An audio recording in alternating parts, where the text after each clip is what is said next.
Okay, guys, napapansin nyo to. Yan. Yan po ay kagat po yan. Mga kagat-kagat po yan. So, ang gamot niyan, ito guys, pagaling na ito. Yan, pagaling na yan. Ang gamot po dyan guys, ito lang po. Use oil po ito, use oil. Yan. Pahiran nyo lang.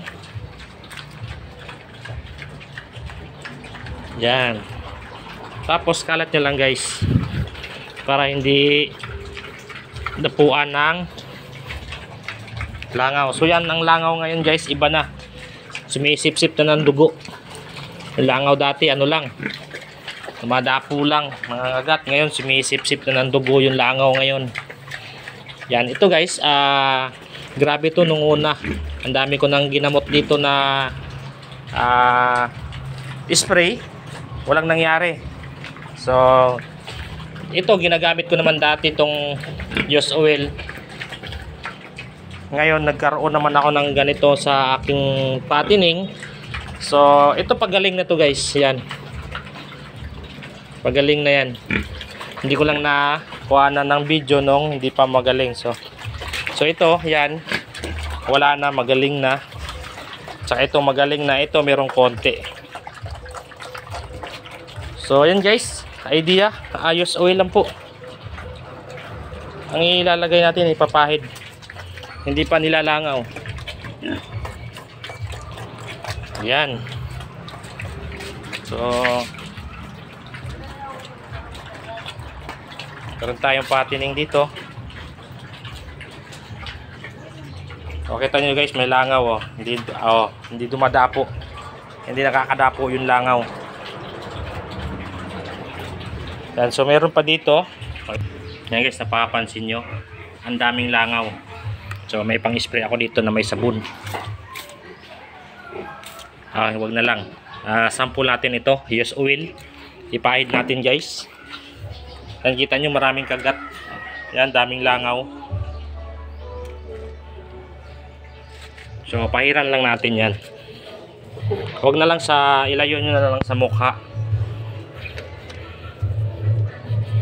Yan, pahiran nyo lang ng use oil para hindi dumadapo yung langaw.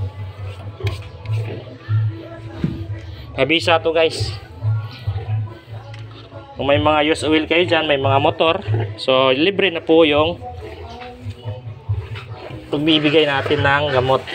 Ay, pinatapon.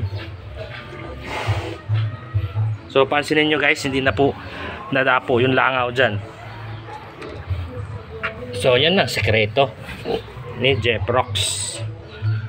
So tingnan nyo guys yung langaw, ang lumilipad-lipad, hindi na dumadapo. So iba kasi ang langaw ngayon guys, sumisip-sip na ng dugo. Yan, kita nyo yan. Ito yung lumipad. Yung pahiran nyo lang konti, yung nakakaamoy lang na hindi dinadapuan. So malaking tulong po. So sample natin ngayon, tingnan natin na maraming langaw. Tingnan natin kung may dadapo na langaw. So langaw talaga isa sa problema natin guys sa mga ating mga alaga, yung napakinis ng balat tapos bigla na lang may mga kagat-kagat yan tulad yan. Langaw po may kagagawan yan. Ito, yan. Yan, namumula.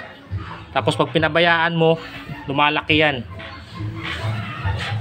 Kaya ang sagot, use oil lang po. Yan, tignan nyo guys, wala nang dumadapong langaw ha. Yan natin. Andun na sa bibig niya kasi wala, hindi napahiran doon. So hindi niya naman nakakain to guys dahil nasa katawan niyo naman nilalagay. Saka hindi naman masyadong maamoy to, konti-konti lang. Huwag nyo rin paliguan.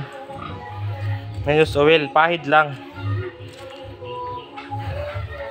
So kita nyo guys, yung langaw, yan, yan. Yan, nasa mukha na kasi di ako nagkapaglagay. Yan, pahiran nyo.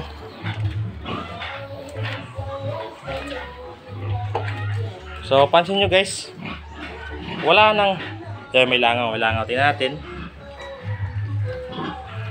So, hindi na katulad kanina. Ang dami. So, kita nyo guys, hindi na yan dadapo. Lalayas na yan. Yan. So ganyan lang guys. Sa mga sugat-sugat sa, so kita nyo dito may mga langaw. Uso langaw ngayon dito sa amin dahil tagulan. So ito po ang pinaka solusyon ko. So meron ding may sugat dito. Yan, ito yung para hindi lalangawin. Yan, may langaw po yan. So lalagyan natin.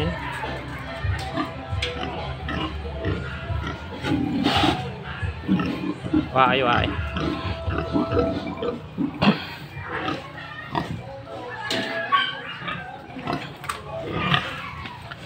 So kahit sugat guys, lagyan nyo para hindi tapuan ng langaw. Yan, tulad dito. Yan. So okay na. So guys, wala nang langaw. Hindi na dumadapo. Kanina ang daming langaw dyan. So use oil lang po. Yun lang guys. Tips sa aking mga kapwa backyard aggressors, dahil sa backyard open lang ang ating kulungan. So nakaka less tayo sa gastos. Use oil lang po. Yun lang po. Maraming salamat.